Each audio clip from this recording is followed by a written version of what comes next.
திருச்செங்கோடு சின்ன உங்காளி அம்மன் கோவில் மாசிகுண்டம் திருவிழாவை ஒட்டி சுமார் 20,000 பேர் தீ மிதித்து நேர்த்திக்கடன் செலுத்தினர். நாமக்கல் மாவட்டம் திருச்செங்கோடு சின்ன உங்காளி அம்மன் கோவில் மாசிகுண்டம் திருவிழா கடந்த 3ஆம் தேதி பூச்சாட்டுதலுடன் தொடங்கியது. குண்டம் இறங்க ஆயிரக்கணக்கான பக்தர்கள் காப்பு கட்டியிருந்த நிலையில் காப்பு கட்டிய பக்தர்கள் இன்று அதிகாலை 60 அடி நீளமுள்ள குண்டத்தில் இறங்கினார்கள். முதலில் கோவில் பூசாரி கும்பத்துடன் குண்டத்தில் இறங்கினார்.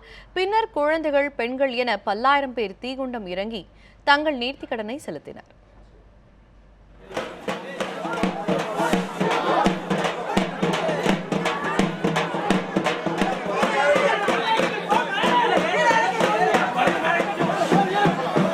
வரும் 18ஆம் தேதி அம்மன் திருவீதி உலாவுடன் மாசிகுண்டம் நிகழ்ச்சி நிறைவடைகிறது.